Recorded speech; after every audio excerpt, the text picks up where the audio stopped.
How's it going, people? Today I'll be talking about Birds of Prey, the fantabulous emancipation of one Harley Quinn, and that is a mouthful. We'll definitely go over it.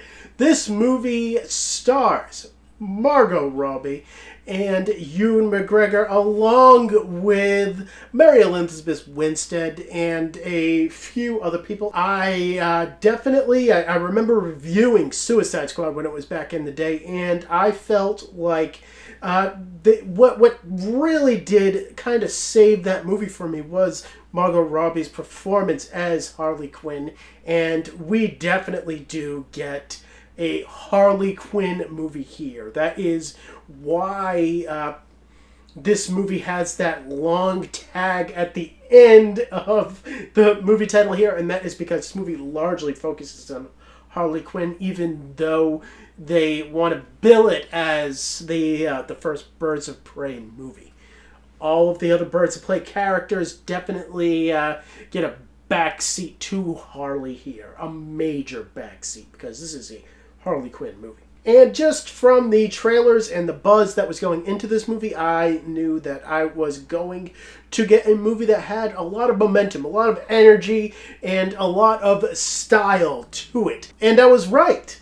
What I will say here is that Margot Robbie does an excellent job at keeping up with that energy. And she just has what seems like an effortless amount of energy to spout off these one-liners and have these quick quips about her and just be her full-on crazy Harley Quinn self. She embodies this character, and even though by the end I had my fill of Harley Quinn, I kind of felt like just the persona was getting kind of old. I feel like that isn't her fault. She definitely owns this film. And a lot of the actors that support her really do come into play here. You have Ewan McGregor as a Black Mask here. He is hamming it up. And he is underdeveloped, but still great in this role. I feel like he brings a lot of energy to it in a different way than Robbie does. He is a fun kind of villain that you love to hate and that you want to see just absolutely ham it up. Rosie Perez, Journey Smollett-Bell, and Mary Elizabeth Winstead round out the characters that make up the Birds of Prey. They are absolutely excellent in this film as their roles. So Huntress is actually played by Mary Elizabeth Winstead, and Canary is Smollett-Bell. I feel like they are very well cast in a unique way that differs them from the comics, and that is absolutely just great. But they are all still underserved here, and that is getting to the point that I definitely do want to talk about. If your name isn't Margot Robbie or Harley Quinn, you will be underserved in this movie. She's definitely the main focus here. She's given a lot to do, and she is given the only arc in the film that really matters when it comes down to it. Everybody else's arc, they pretty much mock as a stereotype in this movie, other than hers. And hers is very unique. She broke up with the Joker. She's on her own for the first time. And without the Joker's protection, everybody that she has wronged in the criminal underworld is after her. And that is an interesting concept that is just largely played for action scenes and for comedy here, but it keeps things entertaining.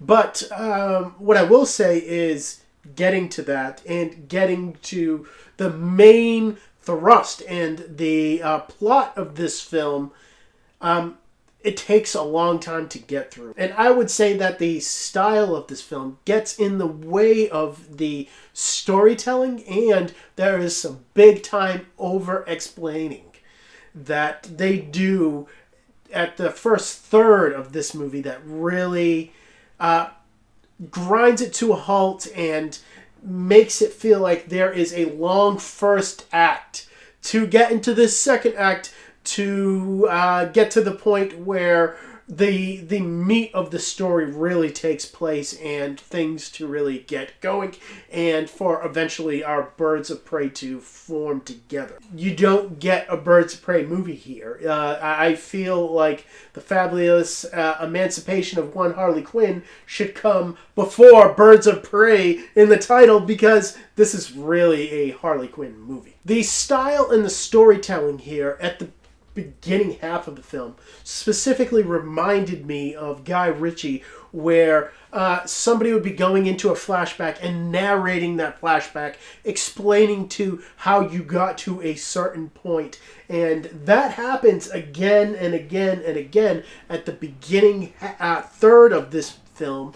In the first act, I would say that it happens about 3 times in about 5-minute intervals, to the point where it feels very truncated and unnecessary at the beginning half of this film. And I wouldn't say that that makes the movie boring, but what I will say is it just makes it very uneven and hard to follow, like unnecessarily so, because when it all boils down to it, the plot that I don't want to give away because it could be a spoiler is relatively simple. But I was engaged throughout the whole first half of this film and throughout the entire film, to be quite honest with you. I was fully entertained and into what I was seeing on screen, largely because of the style of this film, and Robbie's performance, and all the performances in this movie are very electric. They definitely keep things going, keep things moving,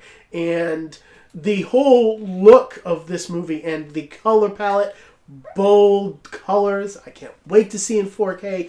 All of that really pushes you through the rough patches in the storytelling here. Action scenes are A1 to me. I have heard complaints about the fact that Robbie didn't seem natural in these action scenes. I didn't get that. These action scenes were choreographed by the director of the John Wick films, and they definitely feel like that there. You get a lot of wider shots where you can see a lot of the more creative than normal action, and even though some of the action scenes that do feature Harley Quinn do feel like they just kind of happened on circumstance, she kind of wins them on circumstance rather than her skill, she can definitely throw down in other action scenes and really prove that, hey, it isn't just all luck. She is a kick-ass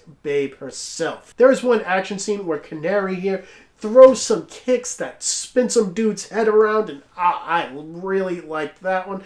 And Mary Elizabeth Winstead, I always want to see her in more material, and she is great in her action here. She is psychotic in a way that you want to see her be, and very vengeful. Really here, what I'm trying to say is this movie is largely entertaining, and I really did like watching it, but I kind of felt by the end of it, it isn't going to be something that you want to keep on coming back to, and that is largely like necessary in the fact that you need to see this. It is a good time at the movie theaters. If you go see it, you will be entertained.